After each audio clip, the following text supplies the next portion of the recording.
Good evening, everybody. Happy Friday. Happy Friday, Molly. Hey, happy Friday, Shar. Welcome to SpinSheet Happy Hour. Yeah. It's a nice rainy night to be on a live program.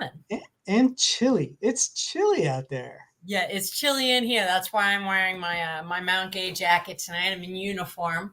Oh, good. But once I get warmed up, it's usually a little too much coat for me. So we have an exciting show in store tonight. We have yes, we do. Who are our guests? We have Gary Jobson on. Of course, everyone knows Gary in this town because he's not just an Annapolis celebrity. He's a bit of an international celebrity as a sailing commentator and America's Cup winner. But he lives right here in Annapolis. He's going to be on, and also Lee Anderson and Patty White from Annapolis Film Festival are going to be on the show, and they're going to be talking about an exciting new documentary that's going to premiere. It's going to be the world premiere on March 25th at the Annapolis Film Festival. So we're going to talk a little bit about sailing.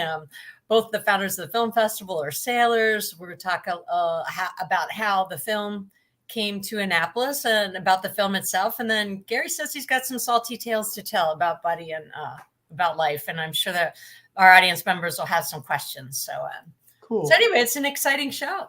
It is. I had a chance to check out the trailer which we'll show here later on in the program, but it looks really cool. It looks like a really cool film.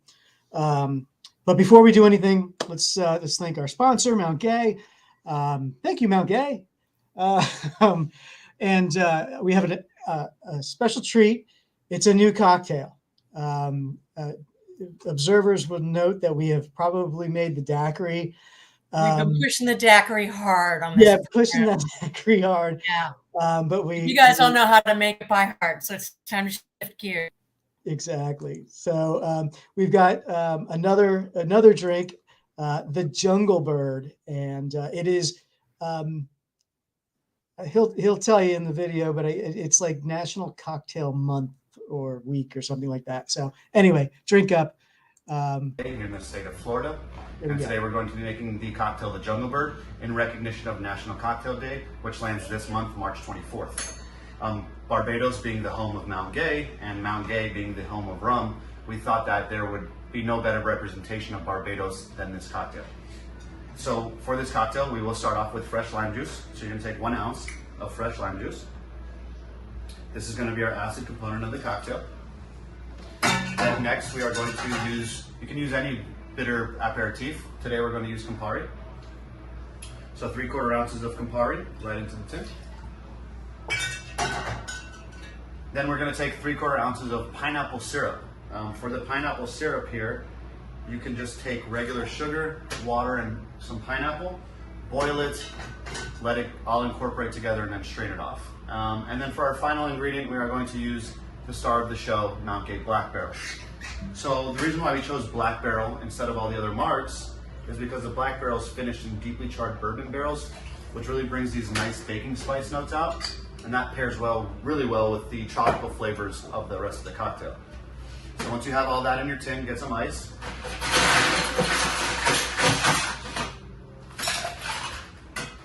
Give it a nice strong shake and a smile.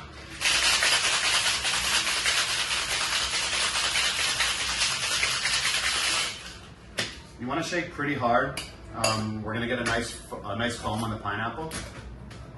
It'll be a great aesthetic for the cocktail. Once you have that, get a glass with some fresh ice. You can use a pineapple wheel, a wedge, or a frond. Today I'm going to use a wheel. Strain it off, and you have your beautiful and delicious Jungle Bird cocktail. Cheers. Awesome. That looks pretty good. All right, let's bring our guests on. Let's bring our guests on. All righty. Hi, Gary. Good evening. Hi, Lee and Patty. Welcome to SpinSheet Happy Hour. Hello. Hello.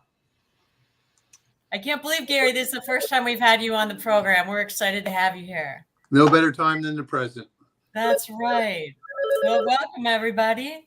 Sharp, are you going to go behind the scenes and sort of monitor from the green room? As always, I will see you guys in just a little bit. All right, good. Thanks. Oh, who's getting phone calls? Right, the film festival. Hey, it's a busy time at the film festival. festival. To find out if there's still tickets left for the sailing showcase. Well, while Patty's on the phone, I think let's start with Gary. You know, I told Gary before we don't want to take up the entire program talking about his sailing experience, but we like to start at the beginning at the SpinSheet Happy Hour and ask people a little bit about their sailing experience. So, Gary, why don't we tell us about your sailing when you were a kid? That might be something that not everybody knows about you. They think about the America's Cup, but maybe not how you got there. Well, I grew up in Barnegat Bay, New Jersey, and started out in little dinghies, kind of like an Opti, and graduated to a Penguin. And when I got a little bit older, about 15, I started crewing in an E-Scout.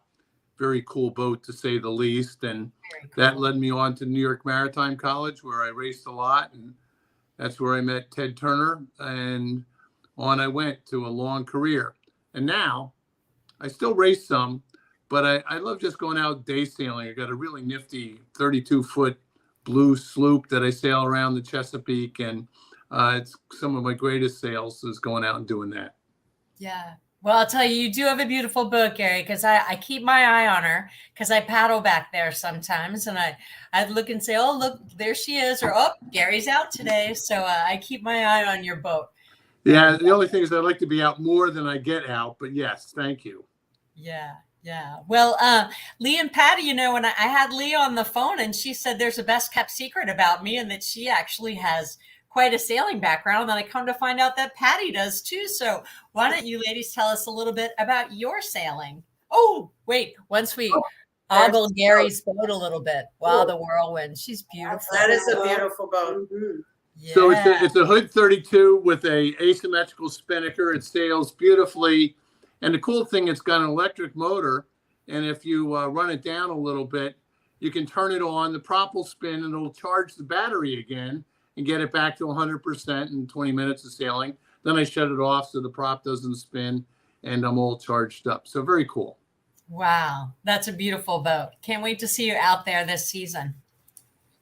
So Lee, why don't you tell us a little about your sailing experience? Well, I grew up in and around the whole Annapolis area, but my early experience wasn't sailing. It was just on small boats with my family. And then I had an opportunity to work in a job that put me on a 136-foot topsail schooner called the New Way for a program called Vision Quest, which was an alternative program for at-risk kids. So we took them out in the ocean and turned them into sailors. So I got to work with some terrific sailors in the tradition of old wooden sailing ships. The boat was originally called the Western Union, and it was a cable line layer that ran cable between the Caribbean and mainland of the U.S. And then it was re-outfitted in the 80s, and it was acquired by Vision Quest. So I got to sail from, St. Michael's down, we went in and out, mostly out, and all the way around Florida up, to the Panhandle and back around up to Maine. So it was quite an adventure. I learned a lot. And, that's real hard work. Yeah, you covered some ground there. How about you, Patty? I understood you lived on quite a beautiful boat. Well, I didn't really live on it. It was just kind of weekends and some journeys, some trips. So my husband's a sailor, was a sailor for a long time.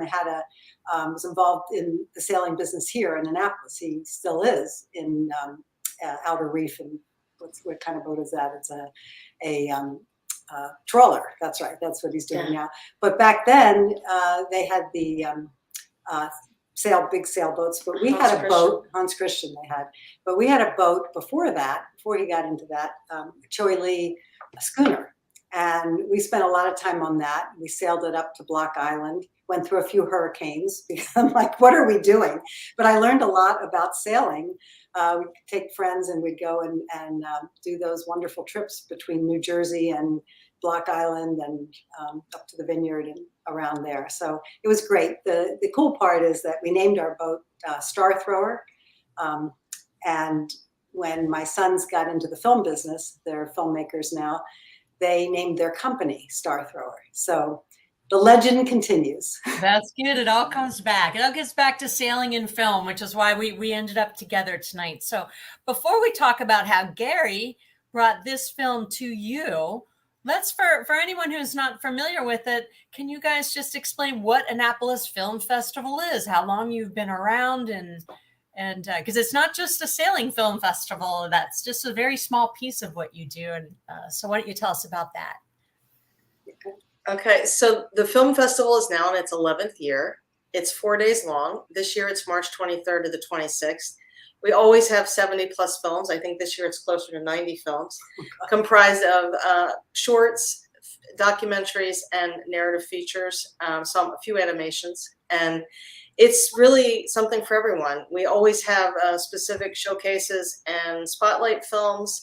This year, we're excited that we have 9 films coming right from Sundance to Annapolis, and of course, 2 world premieres. So yeah, it's a very exciting year. And one of those world premieres is the sailing film, Melgus, the Wizard of Zenda.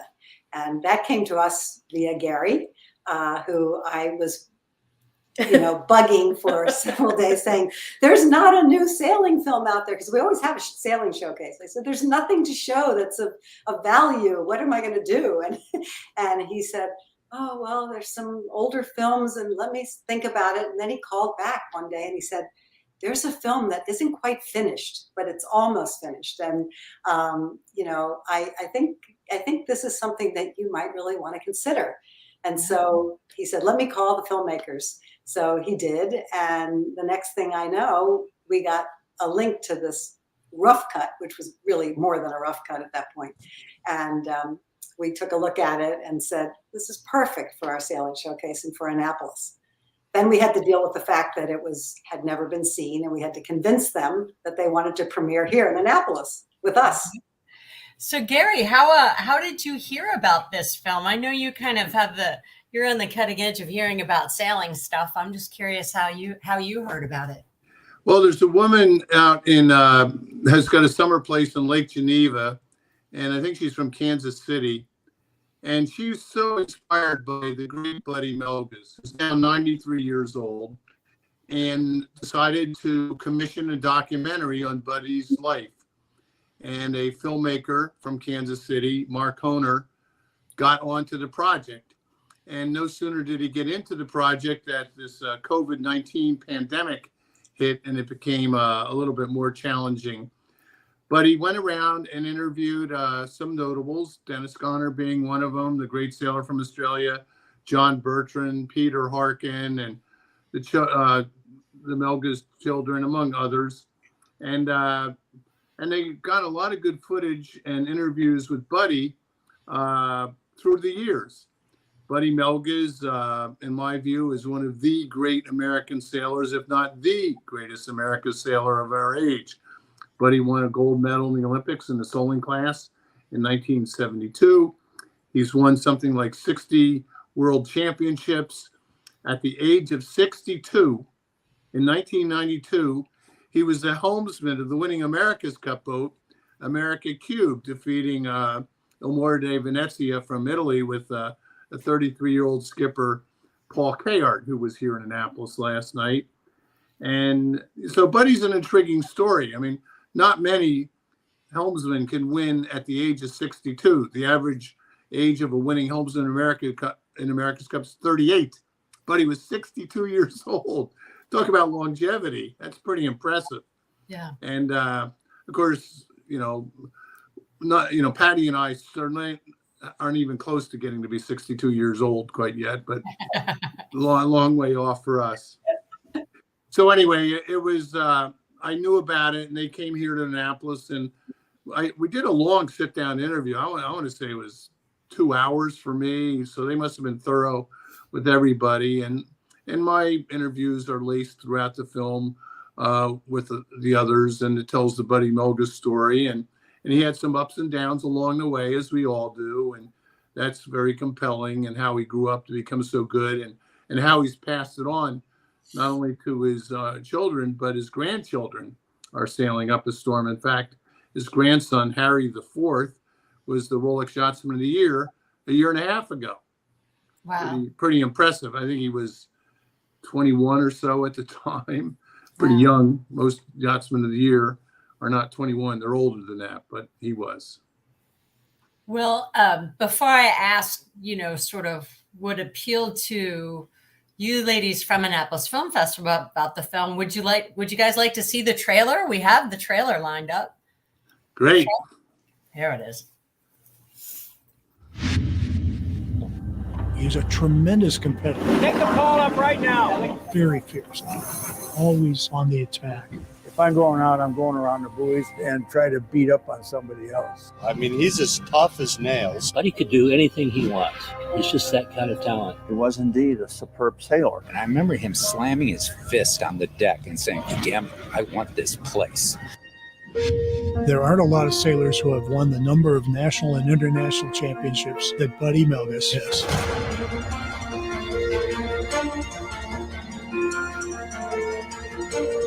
I went off and sailed other classes just to test myself against the best sailors in the world. Buddy gets into the Olympics in '72, and Buddy crushed him. Just sailed the hell out of the boat, beat him like a borrowed mule. Absolutely masterful, convincing victory. But there was an item that was still on Buddy's list, even though he wouldn't say it publicly, that was even bigger, the America's Cup. And they're coming out of a little tiny lake, like Lake Geneva. How could he possibly compete? We were stumbling along, and all of a sudden, Bill Koch's name came to pass. Bill is a MIT PhD, vast fortune. I say boatspeed is science, sailing is an art.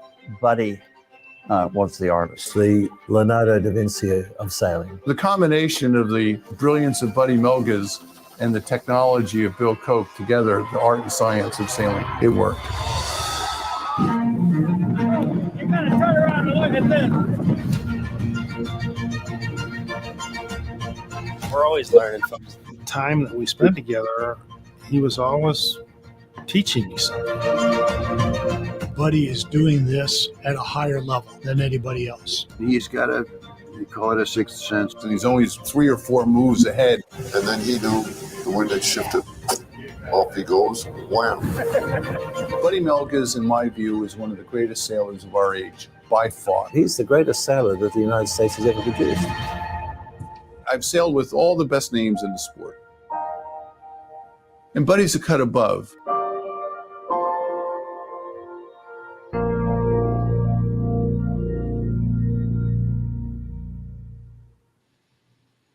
Coming to Annapolis in 2023. And nobody's seen it before.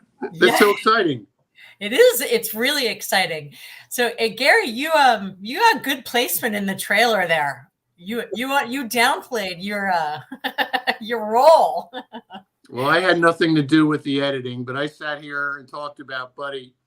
But I have a long history with Buddy Melgus. I first met him in 1965 on Barnegat Bay. It was the East Scout Nationals. There were 48 boats at Little Egg Harbor Yacht Club. And, I'm 15 years old as a crew on one of these boats. I'll never forget the start, and forgive the tears that are going to form.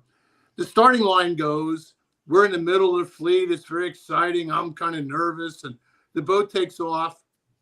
And this boat crosses the fleet on port tack. And the sail number is I-1. Who the heck is that? And he was first at the first mark and gained downwind and won the race by a mile. And afterwards, we came back into the harbor and the boats were on land. I went up to this guy and he had a jacket on that had 3 letters on it, USA. He'd won a bronze medal in the Olympics the summer before, 1964, in Enoshima, Japan, the Tokyo Olympics. And I said, sir, I'm trimming the jib on our boat and maybe you can help me. Well, son, if you want to know how to sail, let's set a jib up here and let's take a look at how you do it. And I asked him, gee, it's kind of nice of you, sir, but you're helping out a competitor. Son, the better my competitors are, the better I am. Anyway, that really taught me to help other people out. And he won every race in the Nationals that year and was a hero and went on to win a gold medal in '72, which was huge. And I was involved with him when he got first involved in the America's Cup with Heart of America back in 1985. But I left to go do ESPN, and he continued on. And he got better, but he didn't win. So he wanted to win that cup. And when Bill Koch approached him about joining his team, Buddy joined on. And without Bill, Buddy never would have won the cup. And without Buddy, Bill never would have won America's Cup. And as you heard in the trailer, the two of them together, between the art of sailing, Buddy Melges, and the science that Bill Koch came up with, really worked pretty well. And they had tough competition. I mean, they had to beat Dennis Conner in his home waters in San Diego. Not so easy. And then beat the Italians, which had spent $100 million or more on their cup, a lot of money. And but he pulled it off. I know it's all in this film. It's a great story. Well, I had the good fortune, thanks to you guys and to Lee and Patty introducing me, I had the good fortune of interviewing the director and the producer of the program. And both of them said the same thing, that he was known for helping everyone figure out how they could win, and that he would even go up to a competitor after the race and say, this is why I beat you, and this is how you could have beaten me. And he was always just giving it away and teaching people. And he sounded like quite a character. I think that's a good description of Buddy Melges. He's definitely a character, but he didn't just rest on his laurels. In 1978, he got into a new boat he hadn't sailed it before, called the Starboat. And a couple of summers before, he sailed in a regatta with a former world champion, Dink Schoonmaker, passed away a year ago. And he got a hanging for it. So he got the boat, he fixed it up with his own, got a great crew, Andreas Josenhans, who later sailed with an America's Cup. And they went to the World Championship, which was in San Francisco Bay. And he was up against Lowell North and Bill Buchan and Dennis Conner and Tom Blackhauler and many others. And Dennis Conner says to Buddy's wife, Gloria, the night before the first race, well, I feel bad for Buddy because we're going to beat him.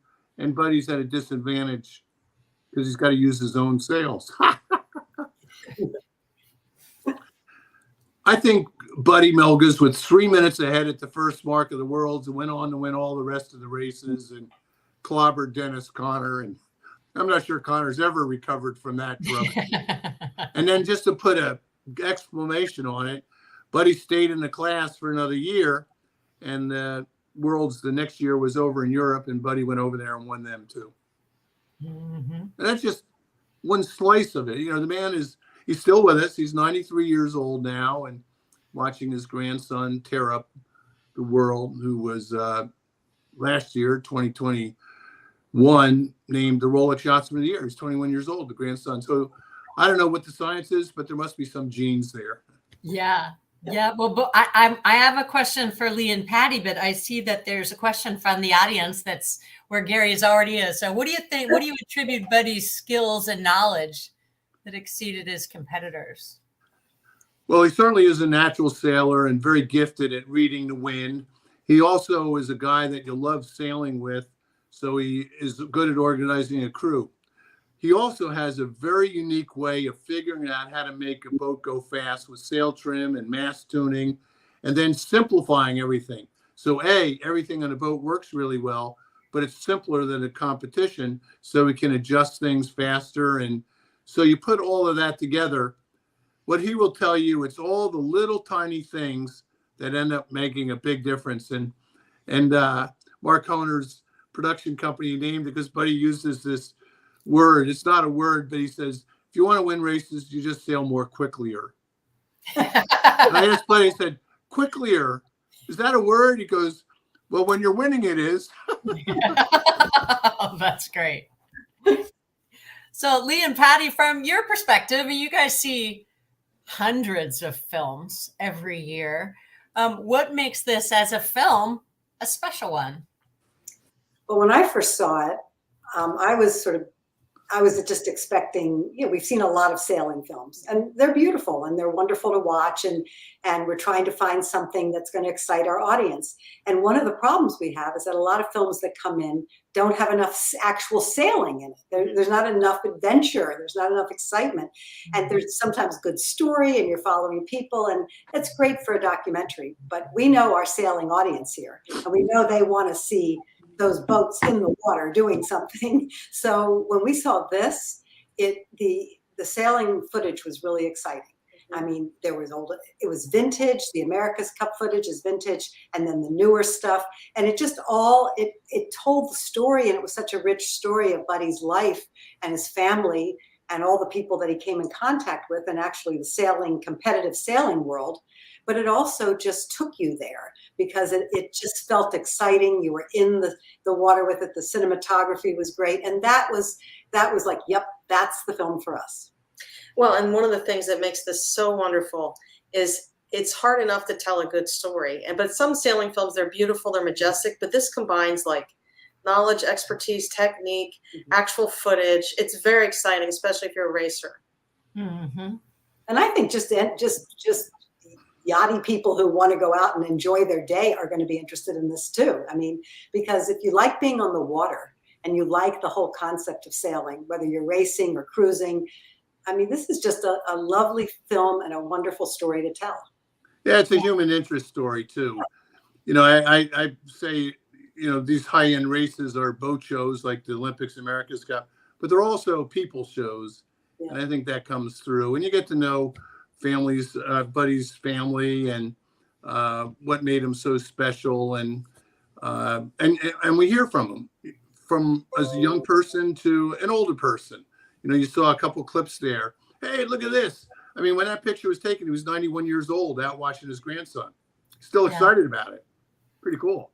Well, you know, time arc is a really great thing to have in a documentary. If you've got built-in time arc where you see people grow and change, evolve and age, that if you've got a good story behind it, that just makes for a wonderful moment.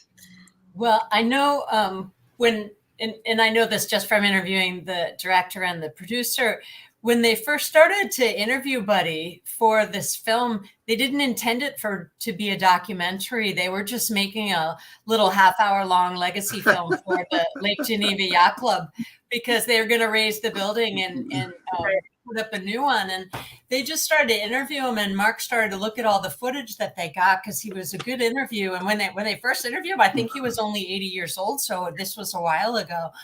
And then Mark called and the producer and said, we have the makings of a documentary here. We need to go beyond Lake Geneva. And they really started to dig for footage. And they were thrilled with what they managed to unearth when it came to the older pictures and old footage, and that it's really a treasure trove of beautiful old footage, which makes makes us excited to see the film. Just one question about the film festival, because someone was asking about tickets and we put the link down there. The link is also in the comments to find tickets, but there are lots of different ways to go to the film festival. Can you explain sort of the pass system that I know you can just go see that sailing film, or so maybe you can just explain the system.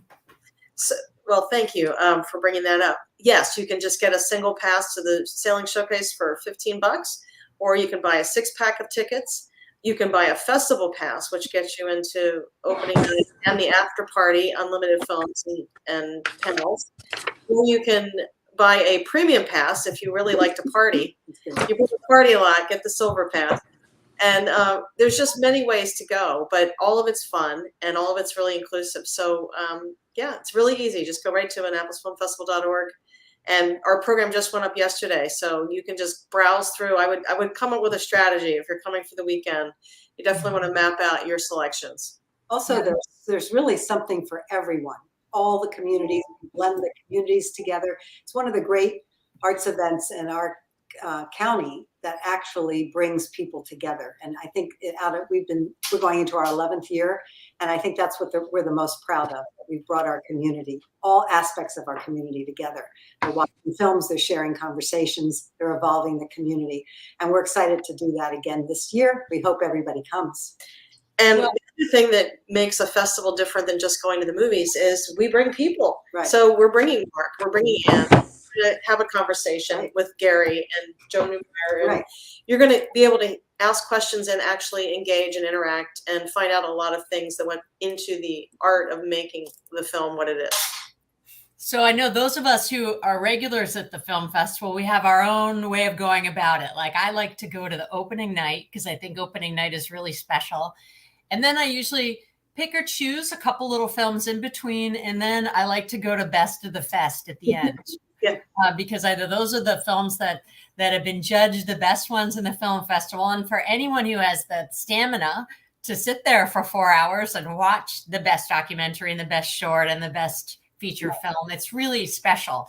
And there are certain people I always see at the Best of the Fest every year. So I know other people have the same sort of pattern, but I know our audience is particularly interested in the sailing showcase. So before we tell a couple more buddy stories, tell us about the film you're going to show before.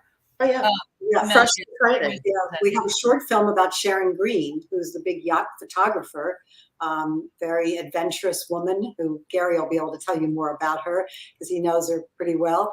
And anyway, it's a short film made about her, and she is coming in for the festival too. So she will be on the Q&A panel as well. So we'll be able to ask her a lot of questions.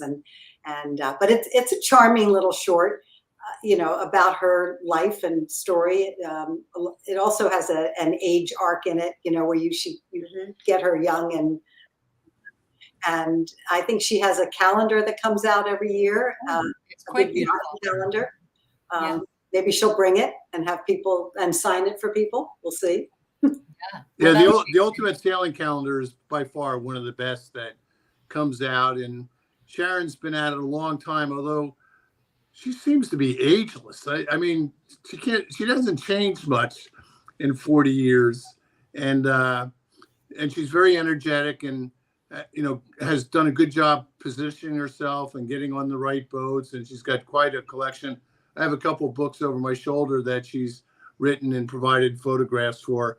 So it's pretty cool that she put this short film together. I think it was 19 minutes, if I remember. Yeah. And, it probably could be longer, but it's okay. It's a nice snapshot. And Sharon grew up in Canada. She now lives in Santa Barbara, California. And I think it's very cool that she's flying out here to be with us. Yeah, it's great. Gary, do you have a couple more? Do you have a couple more buddy stories to tell us? Oh my gosh. I could go all day with Buddy Melges, and the first time he got on a 12 meter was on Courageous.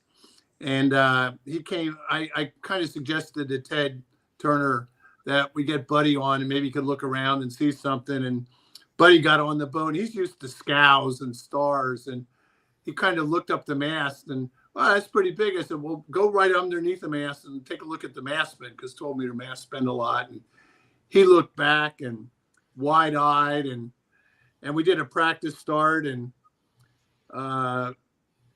Ted was, she would go up or down, and Buddy gave him a thing and little jab and say, hey, Ted, you having trouble making up your mind? And it's only Turner could do. He said, yes and no.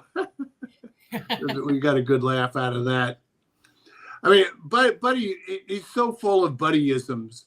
Look, if you want to win a race, you get a really good start. You pick the first wind shifts. You sail faster than everybody. Keep yourself in the lead, and you win. Okay, I don't think it's that easier. And if you want to see what the wind is doing, watch the geese, because they always take off into the wind. Or you can see the cows on the shoreline because they always stand with their rear ends into the wind. It feels better for them. Okay, that's kind of unique.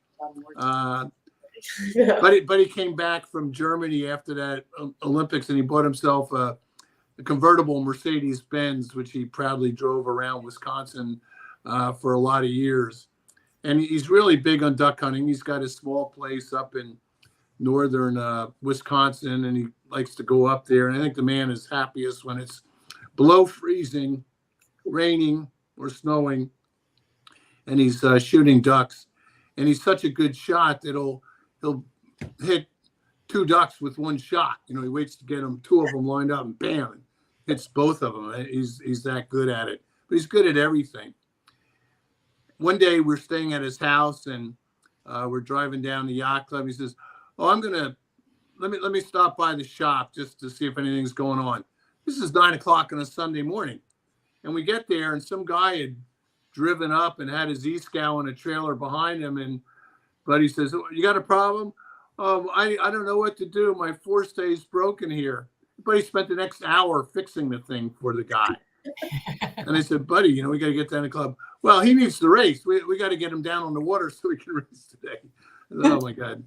And how much was the charge? It was like $22. Buddy Melgus spent an hour of his time fixing this guy's head stay and charged him a whopping $22 for the part that he had to put on the boat.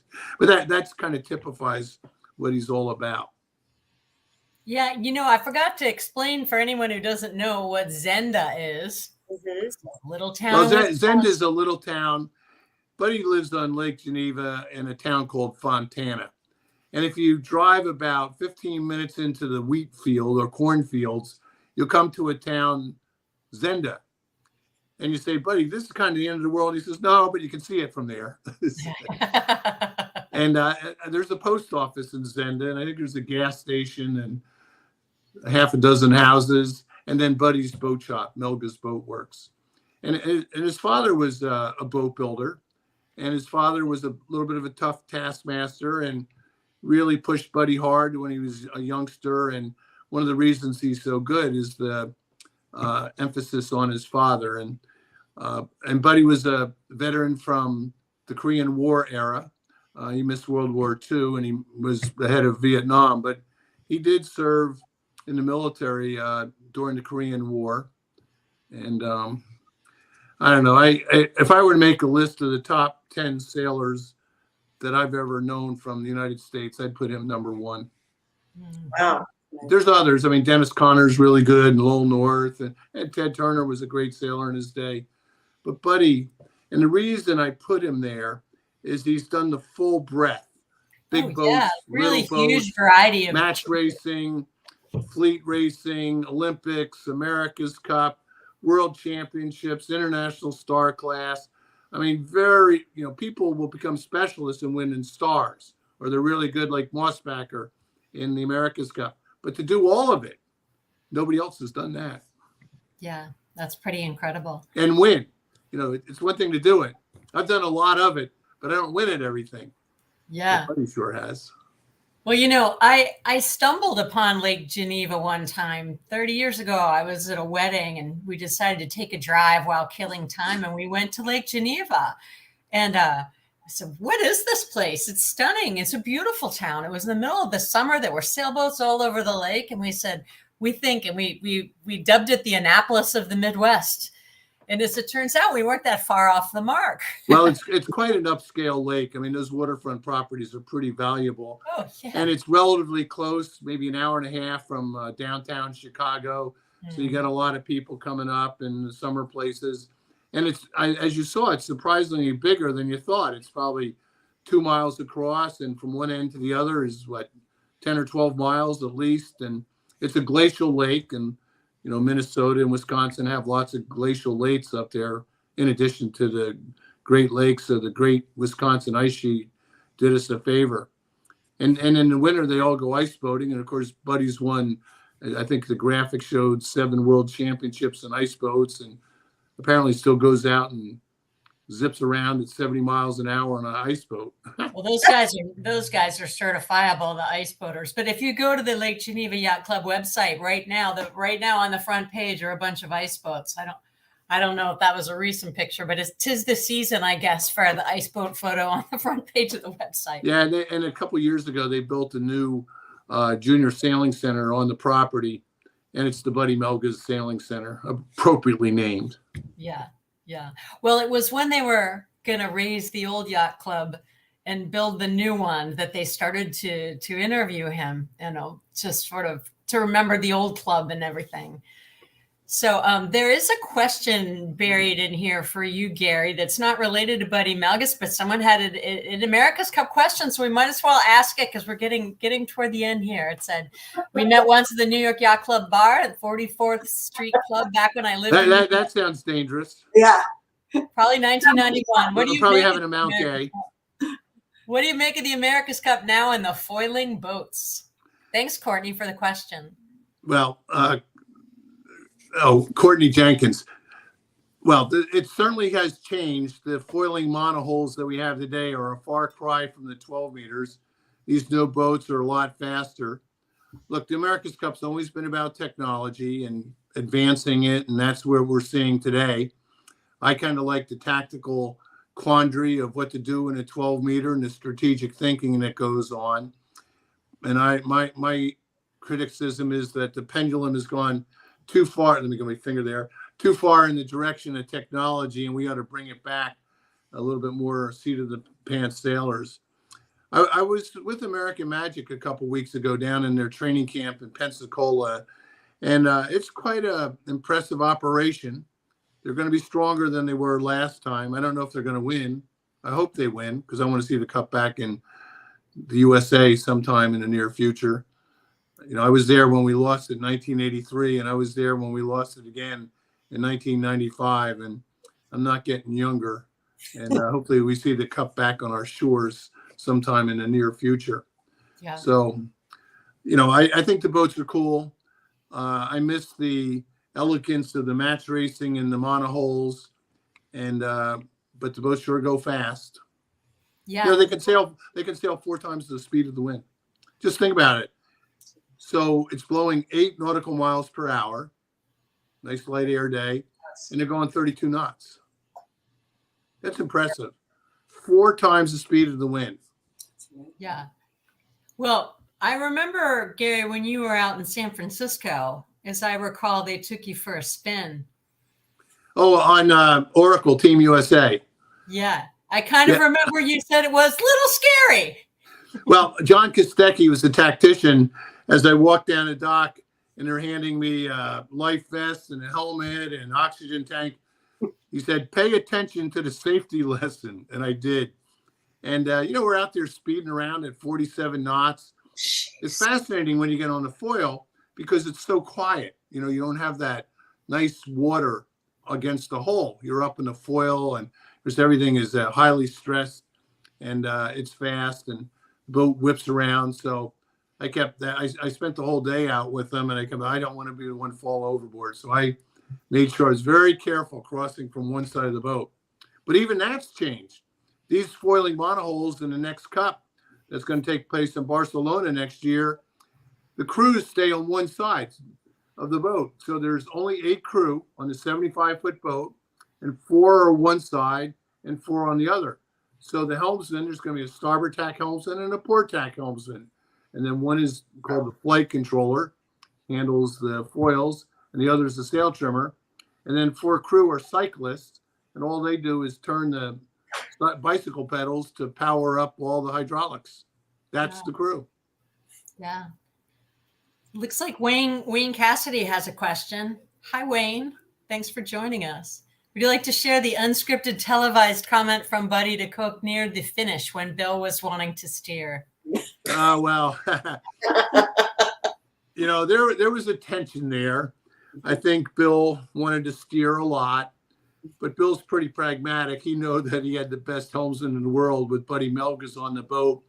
But, you know, they get comfortably ahead, and Bill did plenty of steering in that America's Cup. And now it's the final race. They had lost one race, but they're up 3-1, and they're coming down the finish line, and there's this great shot. And Buddy's steering, and Bill wants the helm. And Buddy's not quite ready to give it up. And the 2 of them are fighting on the wheel. And it was a great iconic shot on ESPN. It gave us at least 3 minutes of things to jawbone about as they approached the finish line. But Buddy was pretty smart. When they had they got within about 10 or 12 lengths of the finish, Buddy stepped aside and let Bill steer the boat across the line. He deserved it. Nice. Well, we're here at last call. If there's one last question, we'd be glad to take it for the audience. Or if there's one that I missed, Sharb, that there was a period when I kind of missed the comments that were coming in. But, this film festival for the Sailing Showcase reminds me of growing up in Toms River, New Jersey, because we used to go to Saturday morning films, and there was always kind of a preview feature followed by a news thing to see what President Eisenhower had done that week, and then the feature film, Robin Hood or something like that. And so Saturday morning, March 25th at 10 a.m., we're going to see Sharon Green, and what a beautiful film she shot. And then The Wizard of Zenda, and then we get to talk to the directors of both films. And so it's going to be a nice morning, and all that will be done by about noon. So there'll be time after lunch for some more films. So I'm excited about it. How about you, Lee and Patty? Any parting words about the film festival in general, or the Sailing Showcase in particular? Well, we're excited that we're having it, and Gary just laid it out right there. I mean, it's a wonderful Saturday morning. Sailors are used to being up early, and so we expect them to show up having had their coffee and ready to take it all in. And then we hope that people will stay and enjoy the rest of the festival as well. It's worth it. Can I offer a teaser? Yeah, sure. So there's a group out in LA who've been working for 4 years on a documentary on another great sailor, Ted Turner. And I was interviewed for that film as well. And that'll be maybe we can convince them that Annapolis is a good place to show this great documentary. And I've seen clips of it. It's good. Oh, wow. And, between Ted's story with, of course, my part of it, sailing, but winning the World Series and launching CNN and all his environmental work he's done, and his former wife, who, by the way, I saw in a movie the other day. Oh, yes. 80 for Brady. For Brady.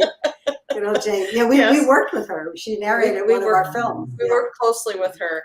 And we actually stayed on Ted Turner's ranch when we did a film. Oh, which ranch were you on? The Buffalo, yeah. Yeah, and there was an original. They're bison. He'll tell you they're bison. But what ranch were you on? Were you on the Flying D in Montana? Yeah, we were in the Flying D in Bozeman. And there was an original Andy Warhol Jane Fonda in the stairwell. We stayed at the lodge, his guest lodge. Yeah, down the. Yep. We shot it for turn. It was for him. It was for their station. So, So we go way back. We're all connected. All right. Well, maybe we have been for We'll talk about getting that film later. Well, that's a year from now, but anyway.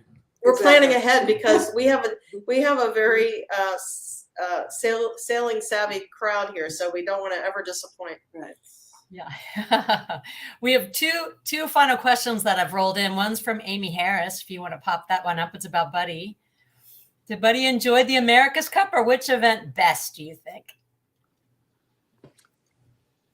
I think it was really a big deal for Buddy at his age, 62, to defend the America's Cup off San Diego. It was a big deal for even him.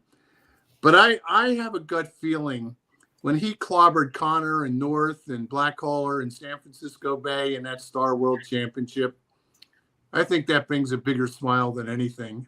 He wasn't expected to do well, and he was so fast and sailed well, and it was on the Berkeley Circle. It was windy, 25 knots every day, and he just outpowered him. So I have a gut feeling that was probably the biggest thing in his mind.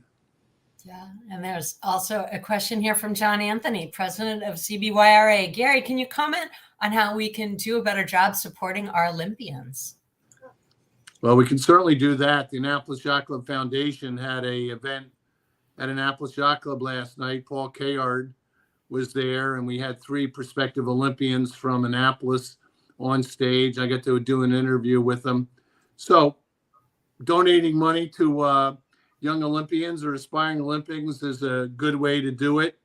I think in Annapolis, we could probably do a little bit more with some training seminars and clinics and advanced racing symposiums to help further our work. And And by the way, John Anthony, with all the lectures they've been doing at CBURA, are doing a good job helping us get better sailors. So John, keep up the good work.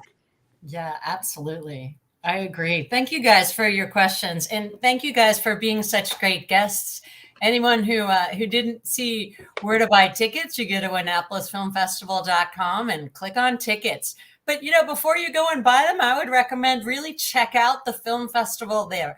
All these trailers and descriptions of films you might, if you're anything like me, you have a couple of other hobbies besides sailing, you might find that there's a film in there that catches your eye. And I love the shorts myself. You don't get to go see short films very often, right? And I like to go see shorts programs. They're interesting, and a couple foreign films, and they're always wonderful. You guys vet your films very carefully. And I'm not just saying that to, butter up one of my friends who's one of your choosers of films, or one of the screeners, I guess you call them. But you do such a wonderful job, and we're so very lucky to have Gary Jobson living in our town and being our neighbor, and being such a sailing celebrity. And we're so excited to have Annapolis Film Festival. It's just one of the coolest parts of the arts in Annapolis. So thank you for all you do. And well, that's it for tonight's program. We have a couple red hat photos of the month, so maybe we'll pop them up there before we say goodbye to our guests. Well, thank you very much for having us. Yes, thank you really so appreciate much. it. We'll see you March 25th. Yeah, March 25th, 10 a.m. Maryland really Hall, great. main auditorium. And so we have 3 red hat photos of the month, because Sharb and I have forgotten a couple times. So these are our buddies. This is Keith Mays and his crew on Jubilee, sporting their brand new red hats at the Screw Power Regatta last year. Bill Keyworth took that photo. I think Jubilee's for sale, by the way. What? Yeah, I'm not There are sure. 2 Jubilees, so I'll go find out. All right. It's just another good screw pile picture. It just happened to be one of the moments where they had a little breeze, which we all know doesn't always happen in the middle of July. In this one, I like the guy with the sticking his tongue out on the rail.